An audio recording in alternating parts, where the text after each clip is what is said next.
नायला साहब ये बताइएगा कि एक तरफ तो ये एक महाज है, दूसरी तरफ एक महाज ईरान के साथ जो हमने देखा इसराइल और यूएस के हवाले से जो एक जंग का सिलसिला शुरू हुआ है, इस जंग को आप कितना दूर तक जाते हुए देख रही हैं, कितना फैलता हुआ देख रही हैं? हमने स्ट्रेट ऑफ हुर्मुज़ को देखा, बंद हो रही है, उसके बाद तेल की तरसील पूरी दुनिया के लिए बंद हो जाएगी, एक दूसरे के ऊपर क्लेम किए जा रहे हैं, मिसाइल बरसाए जा रहे हैं, नुकसानात के क्लेम्स हो रहे हैं।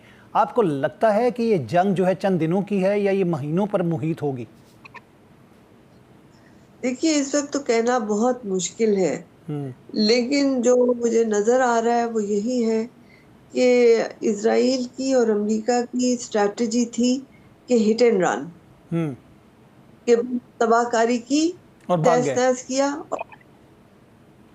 लेकिन ईरान ने, आपको याद होगा, इस जंग के शुरू होने से पहले उनके फॉरेन मिनिस्टर आगा अरागची ने कहा था कि हम चाहते हैं कि निगोशिएशन से और मुफाहमत से मसाइल का हल ढूंढा जाए, लेकिन अगर हमारे ऊपर जंग मुसल्लत की गई तो फिर हम आखिरी ईरानी तक लड़ेंगे।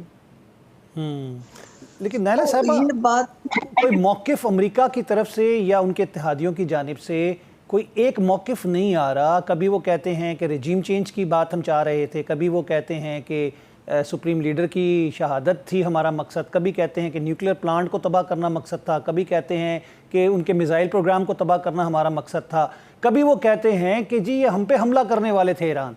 तो कोई एक लॉजिकल जवाब नहीं मिल पा रहा है जस्टिफिकेशन के लिए।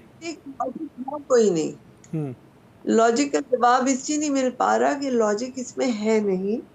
ये झूठ की बुनियाद पे ये सारा एक्शन हुआ है और ये नेतन्याहू का एजेंडा था और उसकी पूरी कोशिश थी कि वो अमेरिका को मुलविस करके 12 डे वॉर भी जब इन्होंने की तो इन्होंने कहा कि जी हमने इनकी न्यूक्लियर एसेट्स की तहस नहस कर दी है और अब ईरान सर उठाने के काबिल नहीं रहेगा।